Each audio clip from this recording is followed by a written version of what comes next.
When we look at why victims often stay silent after being abused by a narcissistic woman, we have to start with the subtlety of the initial manipulation. It rarely arrives as violence or hostility. It arrives as fascination. As Jung would say, the unconscious does not announce itself with alarms. It seduces. She presents herself as caring, attentive, emotionally in tune. The victim feels chosen, and this sense of being chosen is psychologically intoxicating because it speaks directly to the human desire for validation and belonging. But what begins as admiration slowly transforms into control. Little comments disguised as concern, small criticisms framed as helping you grow, emotional responses weaponized under the banner of honesty. And because these shifts happen gradually, the victim doesn't experience them as a pattern. They experience them as isolated moments. The psyche adapts in micro steps, each one seemingly too small to resist. By the time the victim recognizes something is wrong, the web has already been spun. This is why silence becomes the default. The victim has been conditioned to doubt their instincts. They've internalized the belief that if they speak up, they'll be misunderstood, dismissed, or punished. And in a deeper Jungian sense, they've projected a part of their own shadow onto the narcissistic partner, believing she holds the authority to define their worth, their perspective, even their memories. What's tragic is that the victim often blames themselves long before they ever question her behavior. They try to fix the relationship, unaware that they're actually being psychologically dismantled. The silence, then, is not weakness. It's the final stage of confusion, where the victim no longer knows which voice inside them can be trusted. And here's the truth worth remembering: manipulation doesn't break you all at once. It convinces you to stop listening to yourself. One of the most overlooked reasons victims fall silent is the psychological climate that forms around them. A narcissistic woman doesn't simply argue or criticize, she reshapes the entire emotional atmosphere of the home.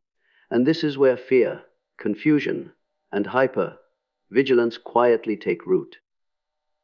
Jung often emphasized that the psyche adapts to threats long before the conscious mind recognizes them. And that is exactly what happens here. The victim learns to scan the environment, not out of paranoia, but out of survival. They begin predicting her moods, anticipating her reactions, rehearsing what they might say before they ever speak it. This constant readiness creates a state of internal tension, a tightening of the nervous system.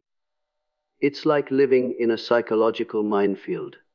Every step might be the wrong one. A simple question could trigger anger. A neutral expression could be interpreted as disrespect. Even silence itself can be twisted into an accusation. The unpredictability is the real weapon. When a person cannot foresee the consequences of their own behavior, they stop acting freely. They shrink. They soften their voice. They retreat into themselves. This is why victims often withdraw. Speaking becomes dangerous. Expressing needs becomes risky. Even showing emotion can provoke punishment or ridicule. The victim learns that the safest path is to minimize their presence, to become as invisible as possible. Jung described this as the psyche contracting under pressure, folding inward to protect what remains of the self. And once that contraction sets in, silence becomes less of a choice and more of a conditioned reflex. It's important to understand that this withdrawal isn't passivity. It's the last psychological defense against a chaotic environment. And the message is simple. When unpredictability becomes the norm, silence becomes the shield. As the dynamic deepens, something far more destructive begins to unfold: the slow erosion of the victim's confidence. Narcissistic women rarely attack strength directly. Instead, they target it in subtle, psychological ways: a small insult disguised as a joke, a correction delivered with condescension, a dismissive comment slipped into an ordinary conversation. Each moment seems insignificant on its own, but collectively, they begin shaping the victim's inner world. What makes this process so effective is that it bypasses logic. It works on the emotional layers of the psyche, where identity, self-belief, and intuition reside. Jung often spoke about how the psyche can be colonized by another person's projections, and that is what happens here. The narcissistic partner projects her own insecurity outward, but the victim internalizes it as personal failure. Over time, they begin doubting their perceptions, their decisions, even their memories. When someone's confidence is hollowed out from the inside, speaking becomes threatening. Having a voice feels dangerous because it invites judgment, criticism, or punishment. The victim begins to think, maybe my perspective really is wrong, or maybe I am overreacting. And this self-doubt is precisely what keeps them silent. It creates an internal censor, an invisible gatekeeper that stops them before they ever express themselves. What's striking is how the victim gradually shifts from defending themselves to defending the abuser. They rationalize her behavior. They minimize their own pain. They reinterpret abuse as normal conflict. This inversion of reality is the hallmark of psychological manipulation, and once it takes hold, the victim no longer trusts the very voice that could save them. Confidence isn't taken, it's slowly drained until silence feels like the only safe place to exist. And here's the truth to hold on to. When someone controls your confidence, they control your voice. Reclaim one, and you reclaim the other. Another powerful force that drives victims into silence is shame, an emotion narcissistic women wield with remarkable precision. Shame is not simply embarrassment or guilt. It's a felt sense that something is fundamentally wrong with you. Jung described shame as a soul wound, a fracture in one's inner integrity. And in abusive dynamics, this wound is intentionally created. The narcissistic partner uses subtle accusations, exaggerated reactions, and carefully crafted comments to make the victim question their moral worth. A simple mistake becomes a character flaw. A moment of vulnerability becomes evidence of weakness. A legitimate emotion becomes a crime against the relationship. What makes this tactic so effective is that shame turns the victim's attention inward. Instead of examining the abuser's behavior, they examine their own. They replay conversations, trying to find where they went wrong. They apologize preemptively, hoping to avoid conflict. They take responsibility for emotional storms they didn't create. Over time, this self-blame becomes automatic, almost reflexive. They start believing they're the problem, not the target. And when a person feels defective at their core, they stop speaking. They hide their feelings, their needs, their truths, because they've been conditioned to see themselves as unworthy of understanding or compassion. Every time they try to express hurt, the narcissistic woman reframes it as an overreaction or a personal flaw. Eventually, the victim internalizes this narrative so thoroughly that silence feels like the only way to avoid humiliation. Jung often argued that the psyche retreats when confronted with overwhelming judgment. It withdraws to preserve what little dignity remains. In this sense, the victim isn't choosing silence. They're protecting themselves from further psychic injury. And the insight is simple but profound. When shame is used as a weapon, silence becomes the armor.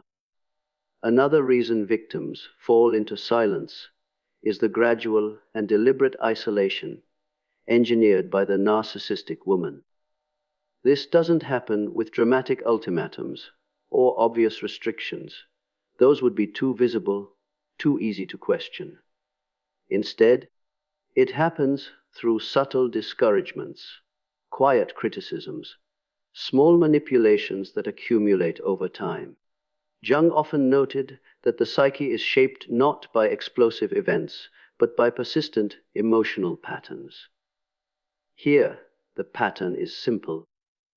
Remove every source of support until the victim's world narrows to one person, the abuser. It starts with comments about friends being a bad influence or family members not understanding the relationship. Then come the guilt trips, when the victim tries to spend time with others, followed by emotional punishments when they do. Eventually, the victim begins reducing their own interactions to avoid conflict. They stop sharing things with people they once trusted. They stop reaching out for help because they've been conditioned to believe it will only make things worse. This isolation doesn't just limit their external connections, it reshapes their inner landscape. Without supportive voices around them, the victim has no mirror to reflect a healthier perspective. The narcissistic woman becomes the only reference point for what is real, what is acceptable, and what is true. And when the abuser becomes the sole interpreter of reality, speaking out feels pointless. Who would listen? Who would believe them? Who is even left to hear them? The tragedy is that the victim often doesn't recognize the isolation until they're fully surrounded by silence, inside and outside. This is the moment when withdrawal becomes almost inevitable, not because the victim wants distance from others, but because they no longer know how to reach out. And the truth is stark: when connection is taken away, silence becomes the only place left to stand. At the end of this psychological descent, something profound happens inside the victim. Withdrawal stops being a reaction to the narcissistic woman's behavior and becomes a full psychological shield. It's not silence imposed from the outside, it's silence created from within, a final attempt to preserve what remains of the self. Jung often described this as the psyche contracting around a wounded core, protecting the most fragile parts of a person when the external world becomes too hostile to bear. By this point, every conversation feels like a test. Every emotion feels like an invitation for attack.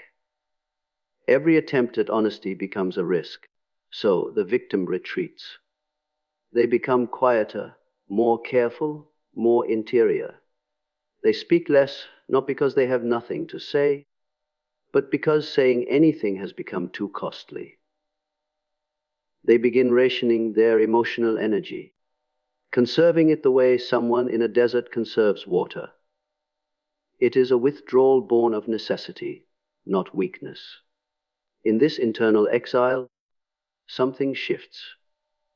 The victim begins to live inside their thoughts rather than the relationship. They replay past events, trying to understand where everything went wrong.